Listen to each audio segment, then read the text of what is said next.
মাহফিলের প্যান্ডেলে বসার জন্য আমি সকলকে বিনীতভাবে অনুরোধ করছি। এই পর্যায়ে আমাদের সামনে যিনি আলোচনা নিয়ে আসছেন হযরত আল্লামা মাওলানা মাইনুল হোসেন পাহাড়পুরি হানাফি কাদরি সাহেব, হুজুরকে আলোচনা করার জন্য বিনীতভাবে অনুরোধ করছি।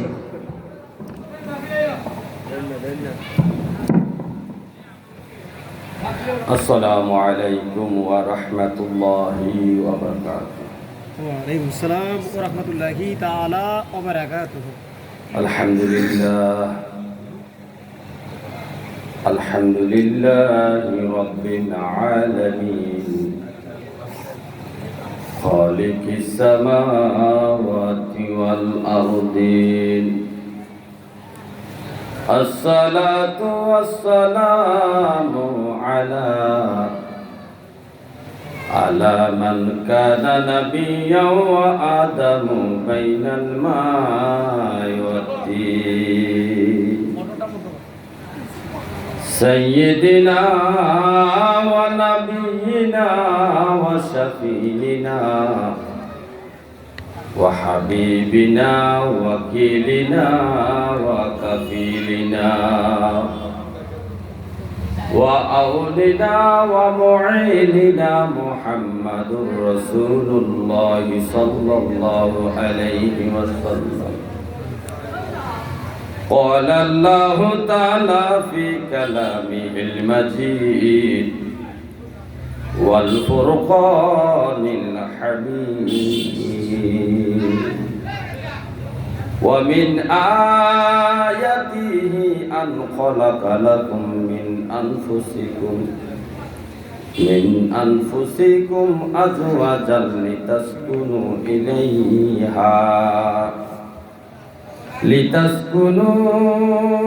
إليها وجعل بينكم مودة ورحمة إن في ذلك لآيات لقوم يتفكرون. صدق الله مولانا العظيم وصدق رسوله النبي الكريم الآمين. قال النبي صلى الله عليه وسلم أيما امرأة ماتت زوجها عنها راض دخلت الجنة أو كما عليه الصلاة والسلام. إن الله وملائكته يصلون على النبي يا أيها الذين آمنوا صلوا عليه وسلموا تسليما.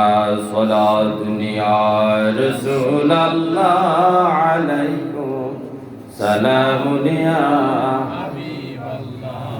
عليكم صلاة يا رسول الله سلام يا আমল নাই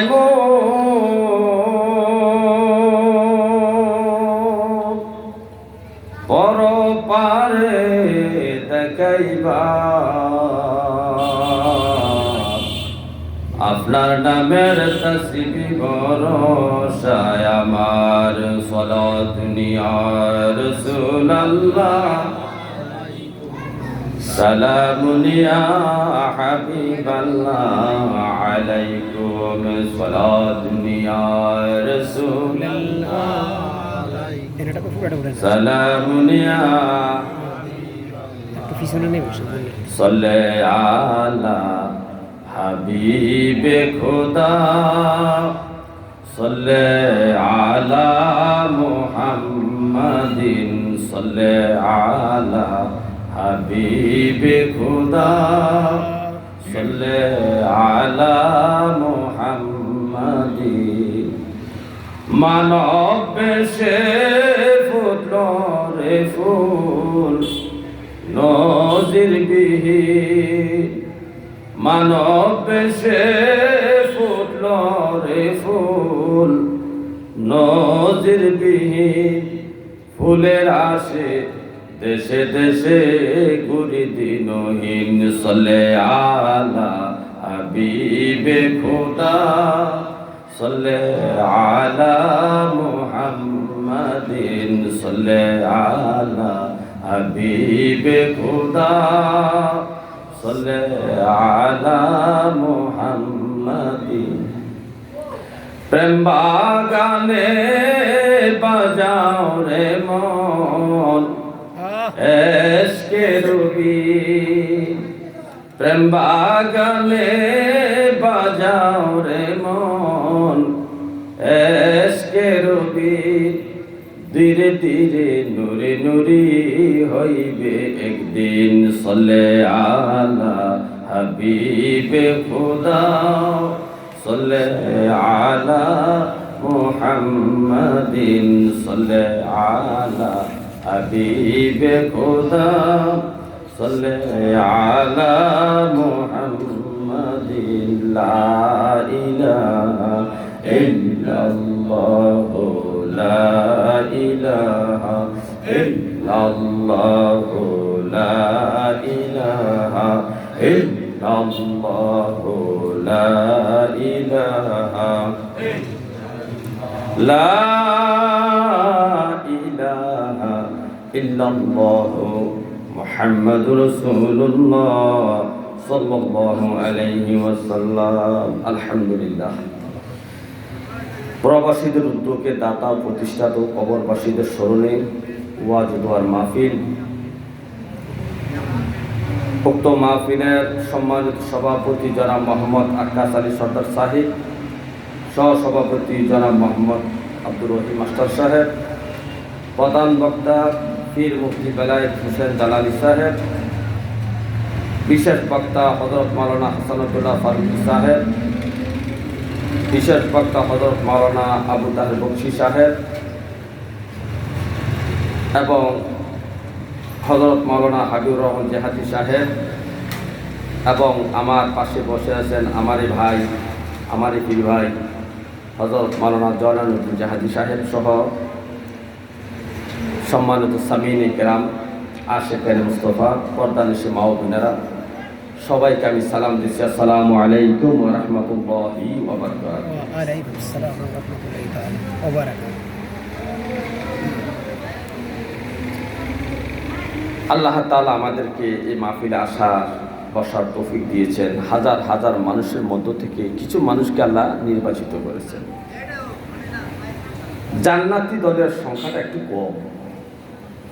জান্নাতি দলের সংখ্যাটা কি কম? মুমিনের সংখ্যা কম। কারণ জান্নাতে একটা মানুষকে যতটুকু জায়গা দেওয়া হবে, যত বড় জান্নাতটা দেওয়া হবে, সর্বশেষ ব্যক্তি হিসেবে যিনি জান্নাতে প্রবেশ করবেন, যার পরে আর কেউ জান্নাতে ঢুকবেন না, সর্বশেষ ব্যক্তিটাকে যে জান্নাতটা দেওয়া হবে সেটা 10 দুনিয়ার সমান, অর্থাৎ 10টা পৃথিবীর সমান ধরে। আর জাহান্নামে যাদেরকে প্রবেশ করানো হবে একজনের সাথে আরেকজন লেগে থাকবে, গাঞ্জাগাঞ্জি করে লেগে থাকবে। তাহলে এতে বোঝা যায় জান্নাতের সংখ্যা কম, জাহান্নামীর সংখ্যা বেশি। শুধু তাই নয়, তাফসীর ইবনে কাসিরের মধ্যেও এইরকম একটা হাদিস আসছে যে আল্লাহ তাআলা হাসরের মাঠে আমাদের কি বাবা, আদি বাবা, আমাদের সর্বপ্রথম বাবা যিনি, বাবা আদম আলাইহিস সালাম, ওনাকে বলবেন, আদম আপনি আপনার সন্তানদেরকে ভাগ করেন, জান্নাতি কারা জাহান্নামী কারা। আমার আব্বা বলবে, আল্লাহ পাক সবাই তো আমার সন্তান, আমি কাকে জান্নাতে দেবো কাকে জাহান্নামে দেবো, আর এটা কিভাবে আমার দ্বারা সম্ভব। তো রব্বে কারীম বলতেছেন, আমি আপনাকে সূত্র শিখিয়ে দিচ্ছি, সূত্র অনুযায়ী অঙ্ক করেন, রেজাল্ট হয়ে যাবে। সূত্র কি? 1000 মানুষের মধ্য থেকে 999 জনকে বাম সাইডে ফালান, বাম দিকে নিয়ে যান, আর একজন মানুষকে ডান সাইডে নিয়ে যান। ডান সাইডে যারা, তারা জান্নাতি, বাম সাইডে যারা, ডান দিকের পাল্লা যার বাড়ি হবে জান্নাতি, বাম দিকের পাল্লা যার বাড়ি হবে জাহান্নামী। ডান হাতে যার আমল নামা আসবে সে জান্নাতি, বাম হাতে যার আমল নামা আসবে সে জাহান্নামী। বাম সাইডটা বেশ সুবিধা না, বাম হাতটা কিন্তু ভালো কাজে লাগে না, একটু খারাপ কাজে লাগে, কি বলেন? আর ডান হাত পড়া শুনলে তো ডান হাত, ভাত খাইতেও ডান হাত, তাবারকিত ডান হাত, কিছু হাদিয়া দিত ডান হাত, যত ভালো কাজ আছে সব ডান হাতে হয়, ঠিক কিনা বলে? তো এই জন্য মাহফিলে হাজার হাজার মানুষের মধ্য থেকে আল্লাহ তাআলা যাচাই বাছাই করে নির্বাচিত করে মহাব্বত করেন যে ব্যক্তিদেরকে আল্লাহ, তাদেরকে মাহফিলে পাঠাবেন। আর জান্নাতের বাগানে সবাই আসতে পারবে না। সবাই কি জান্নাতে যেতে পারবে না। তো জান্নাতের বাগানে তো সবাই আসতে পারবে না, এটাই নিয়ম। যাক, যত সময় সম্পূর্ণ ভূমিকার চতুর্দিকে না যাই, আমি সরাসরি আলোচনা যাচ্ছি। আমরা আলোচনা করবো আজকে স্বামী স্ত্রীর হক নিয়ে। এই রোগটা আমাদের মহামারী হিসাবে ধারণ করছে। যদি স্বামী স্ত্রীর রোগটা ভাইরাস হইতো, করোনা ভাইরাস বেশি আক্রমণ, মানে বেশি ভয়ঙ্কর হইতো। স্বামী স্ত্রীর সমস্যাটা যদি আল্লাহ তাআলা এটার একটা ভাইরাসে আক্রান্ত মানে রূপ দিতেন, মহামারীতে রূপ দিতেন, তাইলে করোনার সব বড় আকার ধারণ করত।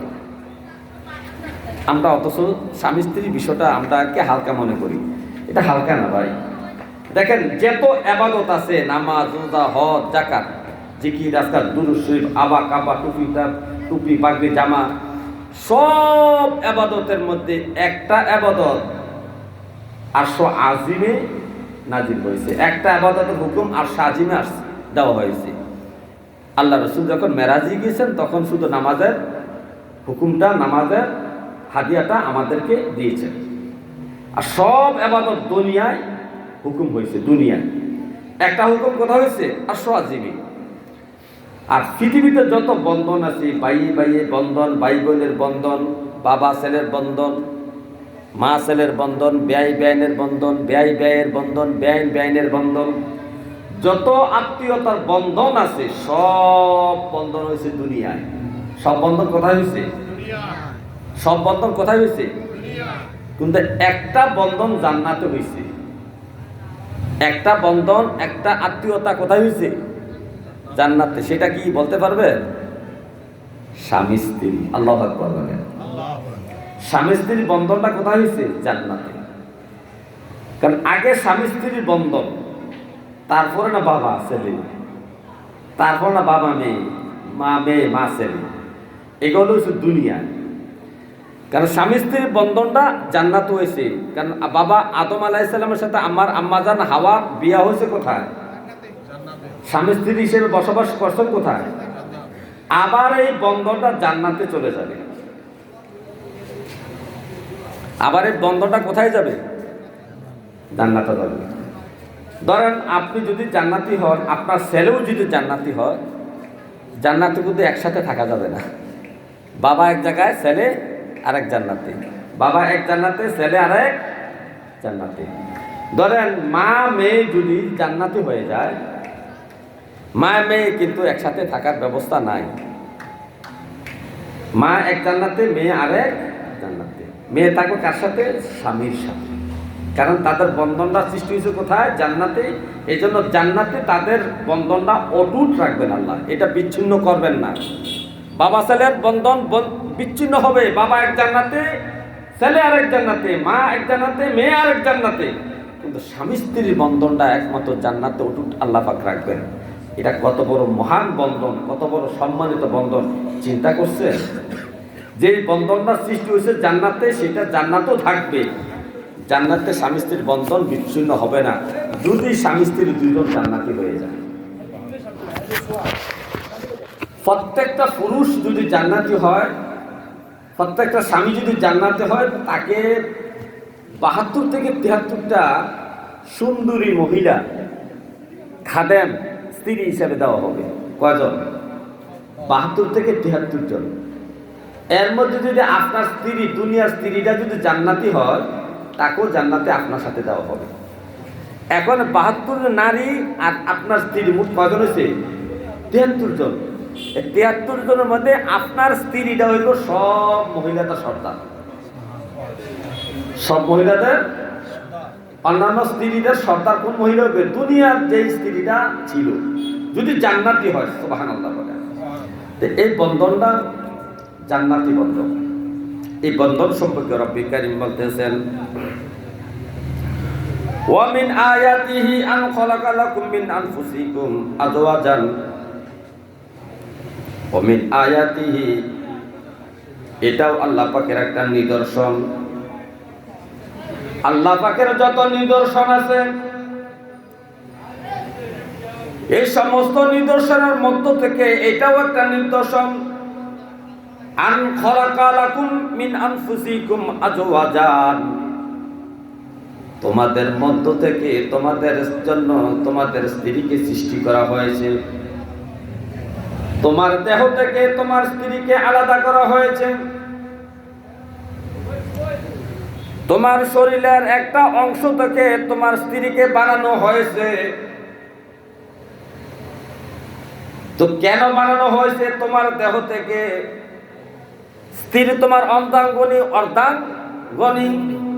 মানে অর্ধেক।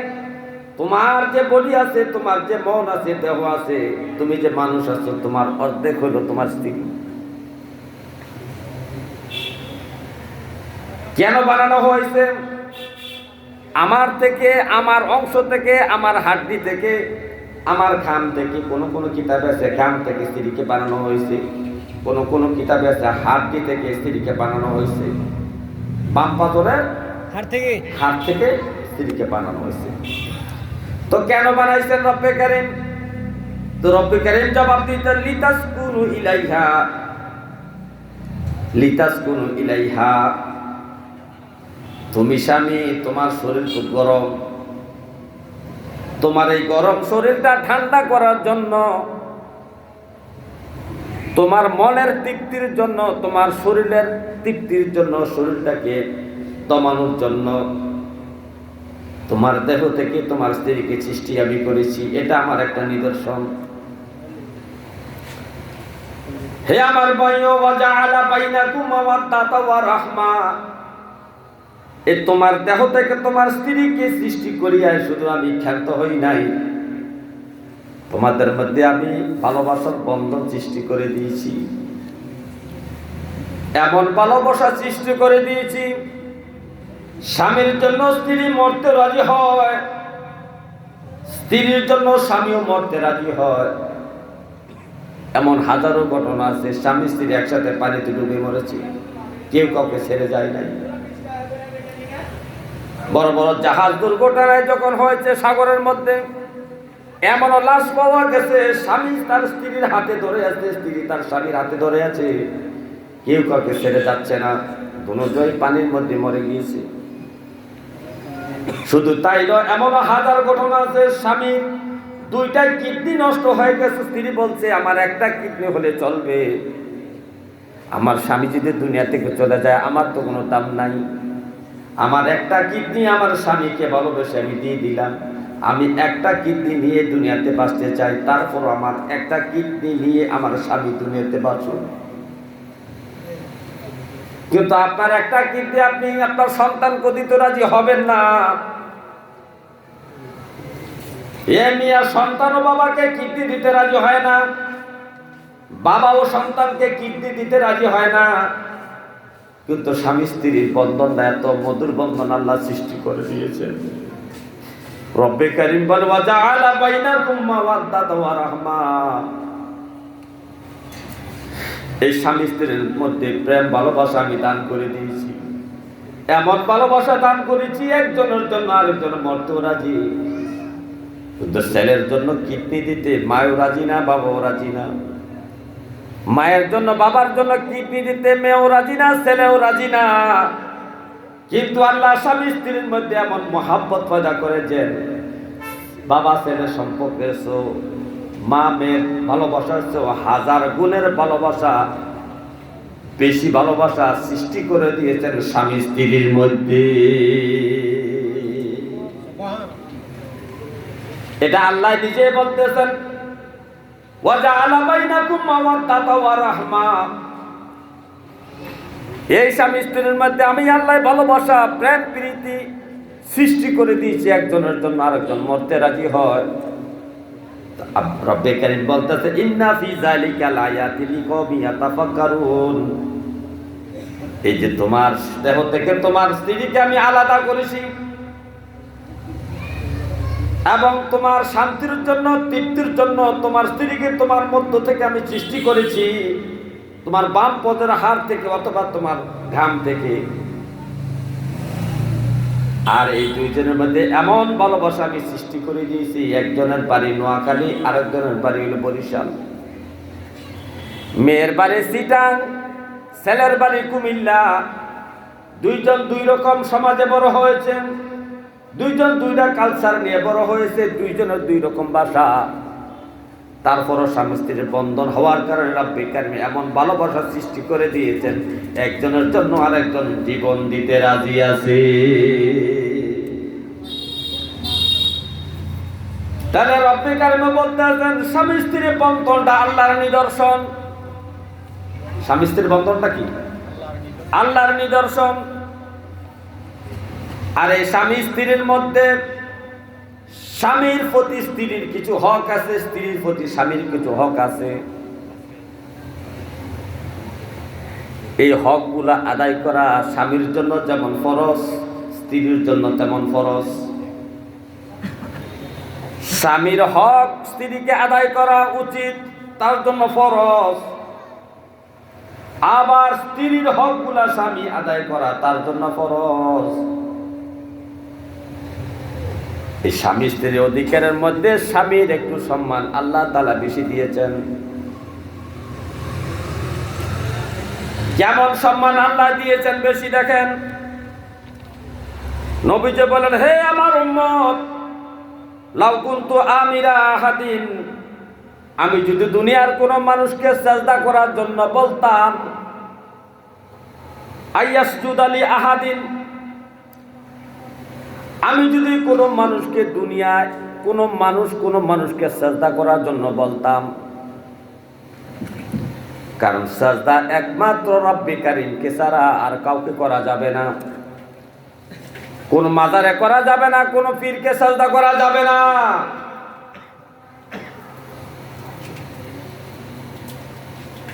বাবা তার বাবাকে সন্তান সিজদা করতে পারবে না, সন্তান তার মাকে সিজদা করতে পারবে না।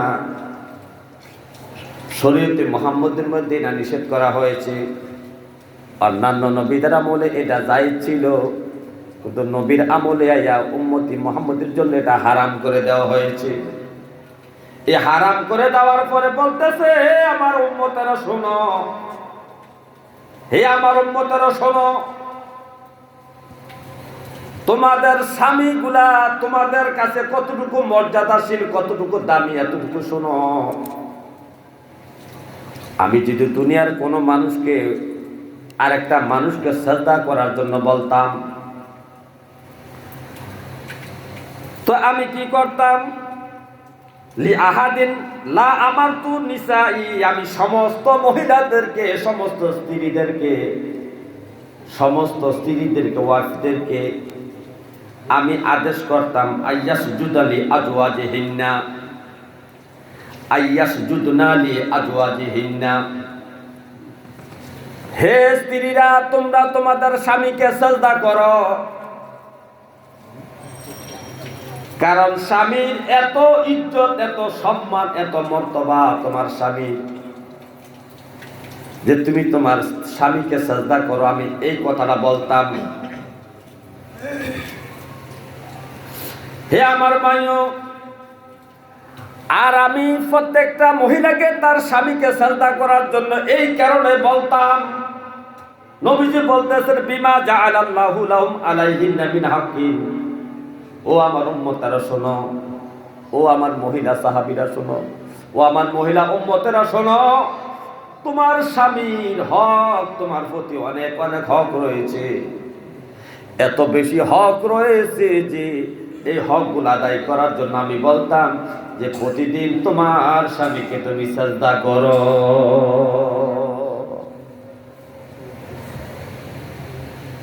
তাহলে স্বামীর কত দাম? একমাত্র আল্লাহকে ছাড়া দুনিয়ায় কোনো মানুষ, কোনো জায়গা, কোনো ব্যক্তিকে, কোনো জায়গাকে সিজদা করা যায় না, হারাম বলা হয়েছে। সে জায়গায় নবী বলতেছেন, আমি যদি কাউকে সিজদা করার জন্য বলতাম, তাহলে তোমাদেরকে হুকুম করতাম, হে দুনিয়ার আমার মহিলা উম্মতারা শোনো, তোমরা তোমাদের স্বামীদেরকে সিজদা করো। তাহলে আমার মায়েরা গো, আপনাদের জেনে রাখা দরকার আপনার স্বামী আপনার কাছে কত দামি। এই দামি ব্যক্তিটাকে আপনি অবহেলা করে, তুচ্ছ তাচ্ছিল্য করে, অহংকার করে, রাগের বশতে বিভিন্ন দিক দিয়ে আপনার স্বামীকে আপনি আঘাত দিয়ে থাকেন। নবীজি প্রশ্ন করলেন, নবীজিকে প্রশ্ন করলেন সাহাবী, ইয়া রাসূলুল্লাহ আইয়ুন নিসাই খায়রুন, কোন স্ত্রী লোকটা ভালো, কেমন ওয়াইফ ভালো, কোন স্ত্রী লোকটা ভালো, নবীকে একটু বলে দেন না। সাহাবী নবীজিকে প্রশ্ন করতেছে, ইয়া রাসূলুল্লাহ আমাকে একটু জানাইয়া দেন কোন স্ত্রী লোকটা ভালো। নবীজি বলেন, ক্বালাল্লাতী তাসুররুহু ইযা নাযারা। নবীজি বললেন, তাসুররুহু ইযা নাযারা, যে মহিলার দিকে তার স্বামী তাকাইয়া খুশি হইয়া যায়, যে মহিলার দিকে স্বামী তাকাইয়া খুশি হইয়া যায়, এক নাম্বার গুণ। দুই নাম্বার, ওয়াতুতিউহু ইযা আমারা, স্বামী আদেশ করার সাথে সাথে স্ত্রী তা আদেশ পালন করে। স্বামী তার চেহারার দিকে তাকালে স্বামী হাসি দিয়া নয়, স্বামীর মন খুশি হয়ে যায় বিবির দিকে তাকাইলে। আর দুই নাম্বার গুণ হইল, যখন স্বামী আদেশ করে সাথে সাথে স্বামীর আদেশটা স্ত্রী পালন করে। এই দুইটা গুণ যে মহিলার মধ্যে থাকবে, এই দুইটা গুণ যে মহিলার মধ্যে থাকবে, সেই মহিলাটা হলো তোমাদের মধ্যে উত্তম স্ত্রী। পুরুষটা সারাদিন হাটে বাজারে মাঠে ঘাটে, অফিস আদালতে দোকানে পাটে, ব্যবসা বাণিজ্য, কষ্টের উপর কষ্ট, গামের উপর গাম জড়াইয়া বাসায় আসে, খাওয়া দাওয়া করার জন্য, গোসল করার জন্য বাসায় আসে। যখন সে বাসায় আসে দরজায় পৌঁছে, স্ত্রী ঘর থেকে যদি দৌড়ে আসা দরজার মধ্যে স্বামীকে দেখে একটা মুচকি হাসি দেয়। এই যে স্বামীটা বাজারে হাটে মাঠে ঘাটে দোকানে পাটে ব্যবসা বাণিজ্য চাকরি বাকরিতে এত কষ্ট করেছে, সমস্ত কষ্টগুলা ভুলে যায় বাড়িতে এসে যদি স্ত্রীর একটা হাসি দেখে। স্ত্রী যে হাসি দেয়া বলে, আপনি এতক্ষণে আসলেন, কখন ধরে আমি বসে আছি আপনার খাবার নিয়ে, আপনি এতক্ষণে আসলেন, না জানে আপনি খানায় কষ্ট হয়েছেন। এই হাসি দিয়া যখন স্ত্রী স্বামীকে এই কথাটা বলে, এই যে স্বামী এত কষ্ট করলো সকাল থেকে দুপুর পর্যন্ত, দুপুর থেকে সন্ধ্যা পর্যন্ত, এই হাসিরা দেওয়ার কারণে স্বামীর মনে যত ব্যথা দুঃখ আছে সব ব্যথা সব মুহূর্তের মধ্যে বিলীন হয়ে যায়। বিলীন হওয়ার কারণ হইলো ওই যে রব্বুল কারীম বলতেছে, মাওয়াদ্দাতা ওয়া রাহমা, আমি স্বামী স্ত্রীর মধ্যে এমন ভালোবাসা সৃষ্টি করেছি যে তার একটা হাসির মধ্যে ভালোবাসা প্রকাশ পায়। হাসির মধ্যে কি? আর যখন তাকে আদেশ করে, স্ত্রীকে বলে, স্বামী আমার লুঙ্গিটা এনে দাও, তাড়াতাড়ি গোসল করি। লুঙ্গিটা খুলতে দেরি হয়েছে, দৌড়াইয়া লুঙ্গিটা স্বামীর হাতে দিতে দেরি করে নাই। সাবান দেওয়ার জন্য বলছে, দ্রুত বেগে স্ত্রী সাবানটা স্বামীর হাতে দিতে দেরি করে নাই। বলছে, আমার জন্য একটা গরম পানি করে দাও, গোসল করব। এতটুকু আদেশ করার সাথে সাথে এই নেককার স্ত্রী গরম পানির জন্য প্রস্তুতি নিয়েছেন। তার হাজার কাজের ঝামেলা থাকলো, রান্না বান্না সন্তানাদি নিয়েও যত ঝামেলা আছে, সমস্ত ঝামেলা থাকার পরেও স্বামীর গরম পানি খুঁজছে, এটা দিতে সে দেরি করে না। অর্থাৎ স্বামী যে আদেশ করে সে আদেশটাই পালন করে। স্বামী যত দুঃখ ভরা কান্তরি দুনিয়া বাড়িতে আসে, স্ত্রী হাসি দেয়, তার সাথে কথা বলে, এই দুইটা গুণ সম্পন্ন যে মহিলার মধ্যে আছে, সেই মহিলা হলো উত্তম, সেই স্ত্রীটা হল নেককার স্ত্রী। তারপরে বলতেছে নবী, ওয়ালা তুখালিফুহু ফি নাফসিহা, এই মহিলাটা দেহ মন নিয়া, তার রূপ লাবণ্য নিয়া, সৌন্দর্য নিয়া, চেহারা নিয়া স্বামীর সাথে দ্বন্দ্ব করে না। হয়তো স্বামীটা কালো, মহিলাটা একটু সুন্দরী, চামড়া সুন্দর, চেহারা সুন্দর। এই চেহারা সুন্দর, চামড়া সুন্দর হওয়ার কারণে, স্বামীর সাথে স্বামী কালো হওয়ার কারণে, হ্যাংলা পাতলা রোগাক্রান্ত হওয়ার কারণেও স্ত্রী এই কথা বলে না, আমি আর মতো মহিলা দেখে তোমার ভাত খাই, অন্য মহিলা হইলে তোমার ভাত খাইতো না, এমন কথা সে বলে না। সে বলে আমার ভাগ্যে যে আল্লাহ যা রাখছে, কালো স্বামী যদি আমার ভাগ্যে আল্লাহ রেখে থাকে, আমি কালো স্বামীর সাথে ঘর করবো। রোগাক্রান্ত স্বামীর সাথে যদি আল্লাহ আমার বন্ধন রেখে থাকে, আমি তাই নিয়ে রাজি আছি। হ্যাংলা পাতলা স্বামী নিয়ে যদি আল্লাহ আমার সাথে বন্ধন লিখে রাখে, আমি তাই রাজি আছি। এমন গুণ সম্পন্ন মহিলা, নেককার মহিলা। তারপরে বলতেছে ওয়ালা ওয়ালা মালিহা বিমা ইয়াকরাহু, এবং তার ধন সম্পদ নিয়ে স্বামীর সাথে অহংকার করে না।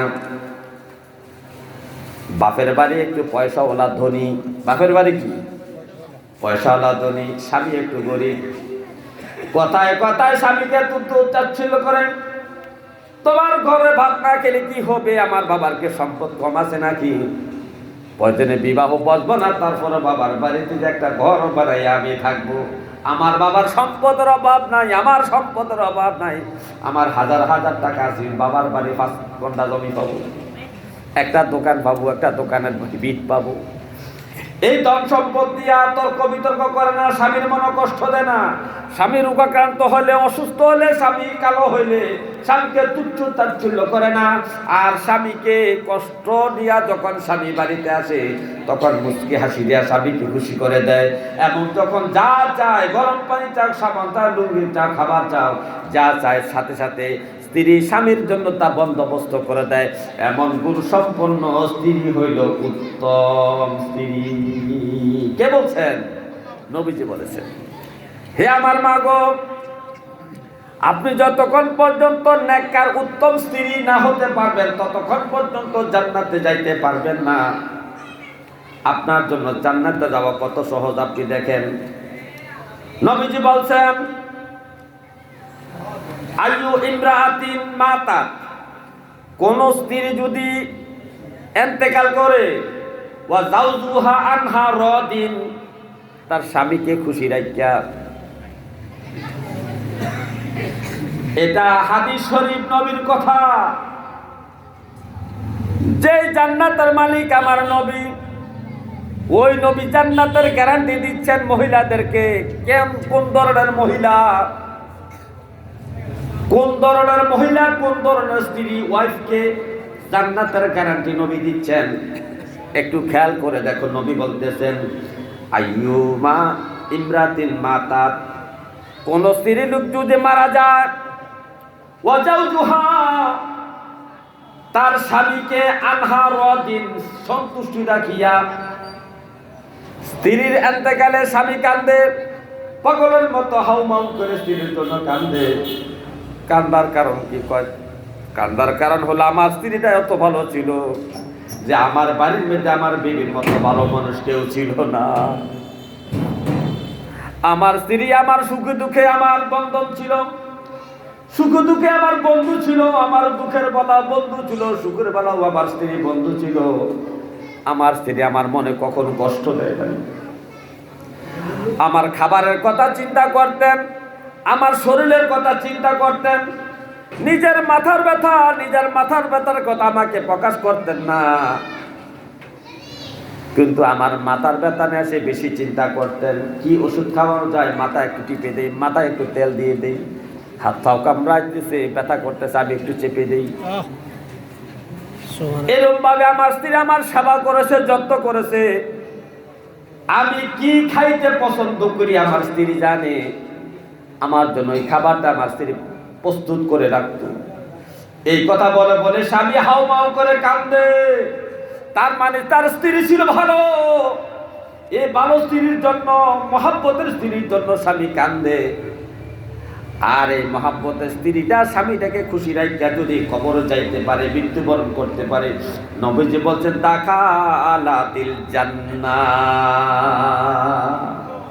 নবী বলেছেন তাকে জান্নাতে প্রবেশ করানো হবে। মহিলাদেরকে জান্নাতে যাওয়া সহজ, মহিলার জান্নাতে যাওয়া সহজ। 5 ওয়াক্ত নামাজ আর রোজা আর পর্দা পশিদা আর স্বামীকে খুশি করে যদি মরতে পারে, 5 ওয়াক্ত নামাজ আর রোজা নিজেকে পর্দার মধ্যে রাখিয়া স্বামীকে খুশি করে যদি মরতে পারে, ওই মহিলাটা 100% জান্নাতি জান্নাতি। নারে তাকবীর, নারে রিসালাত, নারে গাউসিয়া।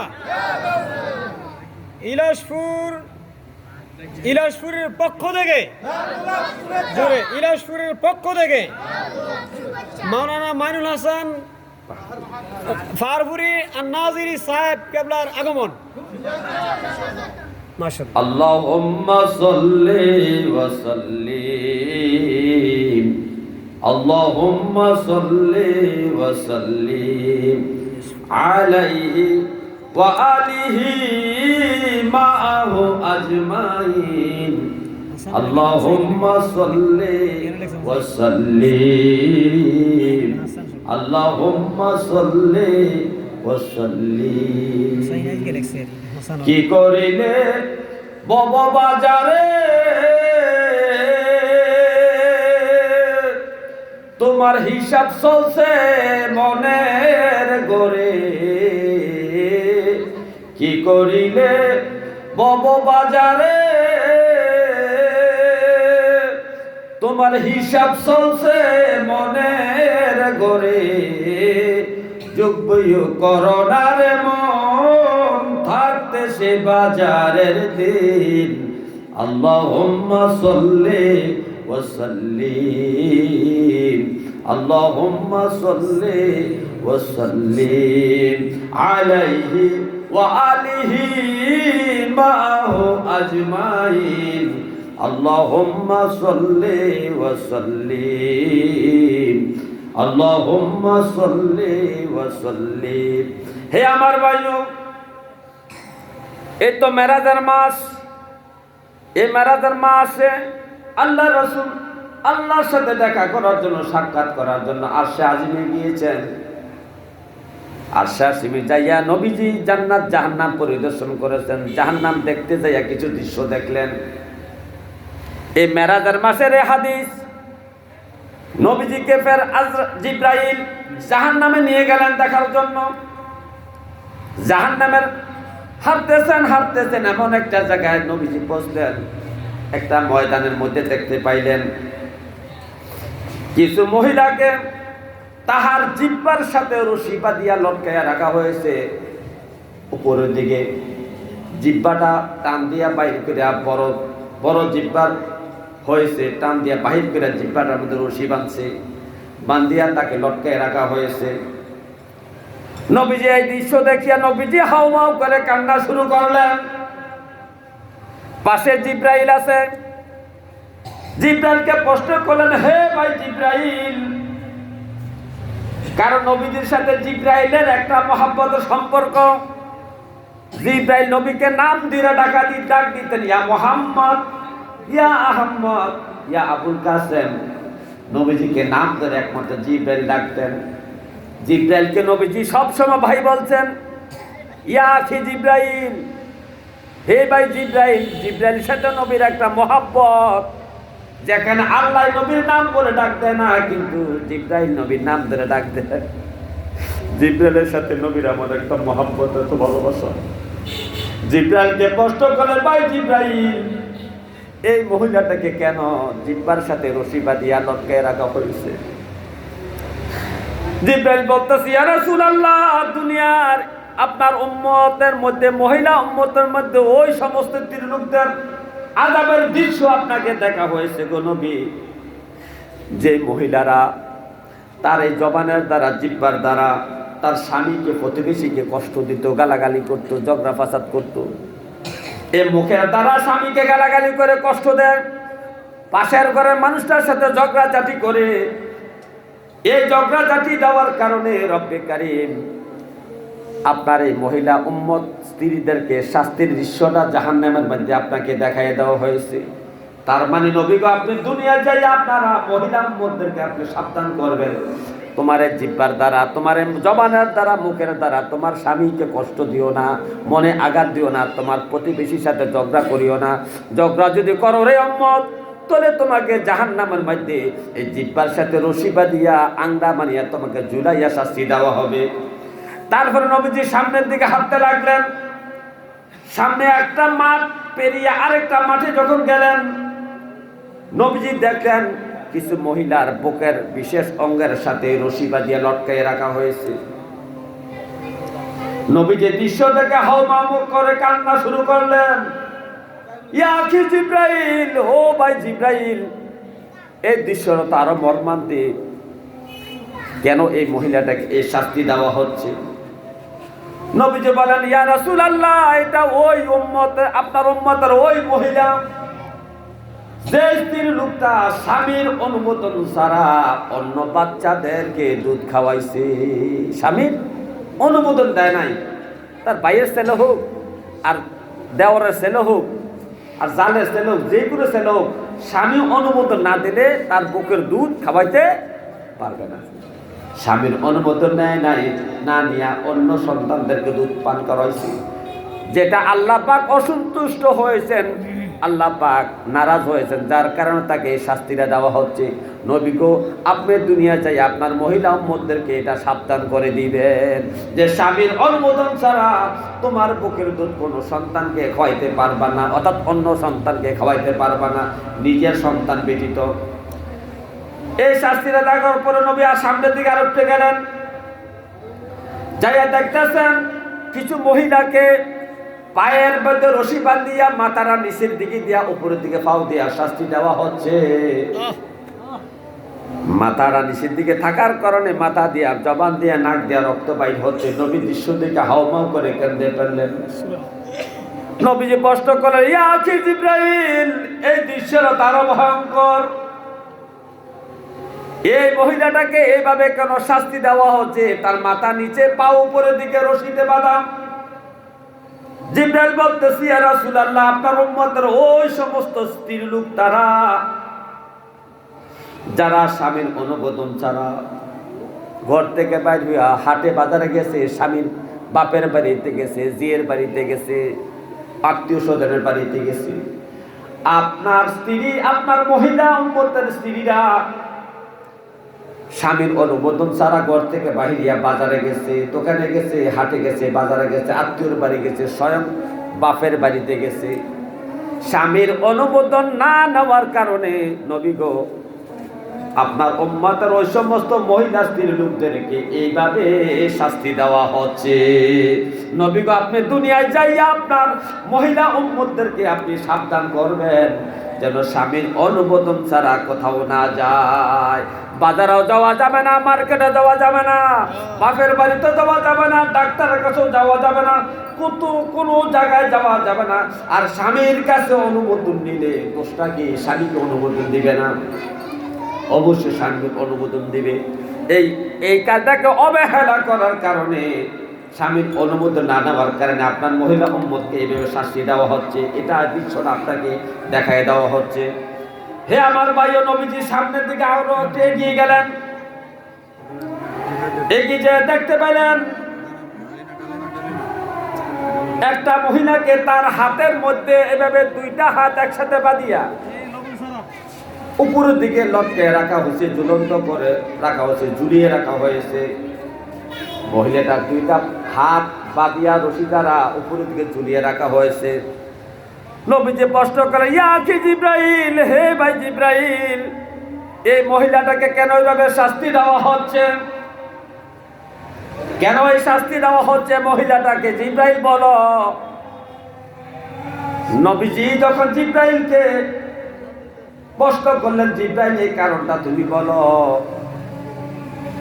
জিব্রাইল বলতেছি, ইয়া রাসূলুল্লাহ, আপনার মহিলা উম্মতের মধ্যে যারা স্ত্রী, কিছু স্ত্রী লোক স্বামীর অনুমোদন ছাড়া স্বামীর টাকা পয়সা খরচ করেছে, ইচ্ছা মাফিক স্ত্রী পিস কিনেছে, স্বামী বিদেশ থেকে টাকা পাঠায়, ইচ্ছা মাফিক সে মানুষকে টাকা দেয়, বাপের বাড়িতে টাকা দেয়, বাইকে টাকা দেয়, মেয়েকে টাকা দেয়, ইচ্ছা মাফিক খরচ করে। স্বামীর এই অর্থ সম্পদ সে নষ্ট করে। আরে স্বামীর অনুমোদন ছাড়া ভিখারিকেও ভিক্ষা দেওয়া যাবে না। হক কারণ ঘরের চালের মালিক স্বামী, টাকার মালিক স্বামী, বাড়ির মালিক স্বামী, অর্থ সম্পদ সব কিছুর মালিক স্বামী। আপনি মাত্র পাহারাদার। আপনি কি? আপনি মাত্র পাহারাদার। সব কিছুর মালিক আপনার স্বামী। স্বামীর অনুমোদন ছাড়া ভিখারিকেও ভিক্ষা দেওয়া যাবে না। কোন মসজিদ মাদ্রাসার স্বামীর টাকা দান করা যাবে না স্বামীর অনুমোদন ছাড়া। কিন্তু নিজের ব্যক্তিগত টাকা তাকে দিতে পারবেন। যেমন ব্যক্তিগত ইনকাম আছে, যেমন আপনার মোহরানার টাকা, আপনার মোহরানার টাকা, আপনার মোহরানার টাকা যদি আপনি ভিন্ন খাতে ব্যয় করে আপনি আয় করেন, এই টাকাটা আপনার। কিন্তু স্বামীর বাড়িতে যদি আপনি মুরগা পালেন, এই মুরগার মালিকটাও আপনার স্বামী। মারহাবা মারহাবা। অনেক আমার মায়েরা মনে করে এগুলোর মালিক আমি, কারণ হাঁস মুরগা পালি তো আমি না। আরে আপনার সম্মান কতটুকু আল্লাহর নবী দিয়েছেন আপনি জানেন? আপনার খাওয়ার টাকা, পোশাকের টাকা, ওষুধের টাকা, আপনি যদি রাস্তা থেকে বাইর হইয়া যদি এক জায়গাতে আরেক জায়গায় যান, আপনি যদি বলেন 50 টাকার জায়গা আমি হাঁটিয়া যাব না, স্বামীর উচিত এই স্ত্রীটাকে একটা বাহনে করিয়া তার গন্তব্যস্থানে পৌঁছাইয়ে দেওয়া। আপনি যদি বলেন আমি হেঁটে যেতে পারবো না 10 মাইল, 1 মাইল, আধা মাইল, অথবা অফলুক্ত জায়গা আমি হেঁটে যাইতে পারবো না, স্বামীর কর্তব্য হলো স্ত্রীকে যে কোনোভাবে বাহনের মধ্যে সরাইয়া তাকে ওই জায়গায় নিয়ে যাওয়া। কিন্তু সময় সম্পূর্ণ হওয়ার কারণে আমার মায়েদের কি হক আছে স্বামীর প্রতি আমি তো বলতে পারলাম না। আমার মায়েরা রাগ করবেন না, কোনোদিন সময় হলে আপনাদের কি হক আছে স্বামীর প্রতি আমি বলবো। হে আমার ভাই ও গভীর মনোযোগ, এই যে 4টা শাস্তির কথা বললাম, প্রথম শাস্তি হলো যে জিহ্বার দ্বারা মানুষকে কষ্ট দেয়, স্বামীকে কষ্ট দেয়, গালাগালি করে, ঝগড়া করে, তার জন্য জিহ্বায় লটকায় শাস্তি। এরপরের শাস্তি হলো তার বুকের দ্বারা স্বামীর অনুমোদন ছাড়া অন্যকে দুধ খাওয়াইছে, অন্য সন্তানকে দুধ খাওয়াইছে, নিজের সন্তান ব্যতীত। হাতের মধ্যে বাঁধিয়া শাস্তি দেওয়ার কারণ হলো হাত দিয়া টাকা পয়সা, স্বামীর ধন সম্পদগুলা সে খরচ করেছে স্বামীর অনুমোদন ছাড়া। পাউরের মধ্যে বাঁধিয়া শাস্তি দেওয়ার কারণ হলো স্বামীর অনুমোদন ছাড়া হাটে গেছে, বাজারে গেছে, বাপের বাড়ি গেছে, আত্মীয়র বাড়ি গেছে। এই 4 প্রকার অপরাধের কারণে 4টা শাস্তির দৃশ্য আল্লাহর নবীকে জাহান্নামে দেখানো হয়েছে। নবীজি দুনিয়াতে এসে উম্মতদেরকে কেন্দ্রে কেন্দ্রে নবী এই কথাটা বুঝাইছেন। সাহাবায়ে কেরাম সতর্ক হয়ে গেছেন, সাহাবায়ে কেরামের স্ত্রীগণ এত সতর্ক হয়েছেন এই 4 প্রকারের শাস্তি যেন তাদেরকে গ্রাস না করতে পারে। এই জন্য তারা এই 4 প্রকারের স্বামীর অনুমোদন ছাড়া কোনো কাজ করতেন না, স্বামীর অনুমোদন ছাড়া কোনো সন্তানকে, কোনো শিশু বাচ্চাকে দুধ খাওয়াইতেন না, স্বামীর অনুমোদন ছাড়া ধন সম্পদ ব্যয় করতেন না, স্বামীর অনুমোদন ছাড়া ঘর থেকে বাইরে হইতেন না, স্বামীকে কষ্ট জিহ্বার দ্বারা, জবানের দ্বারা, মুখের দ্বারা দিতেন না। এই অভ্যাসটা তাদের মধ্যে গড়ে ওঠার কারণে এই মহিলাগুলা শ্রেষ্ঠ নারী হয়েছে, তারাই জান্নাতি। আল্লাহ তাআলা আমাদেরকে এই যতটুকু আলোচনা করেছি, আলোচনাগুলা সামান্য সময় আলোচনা তো করা যায় না, যতটুকু করেছি আল্লাহ তাআলা যেন আমাদেরকে আমল করার তৌফিক দান করবেন। আমিন। ওয়া আখিরু দাওয়ানা আলহামদুলিল্লাহি রাব্বিল আলামিন।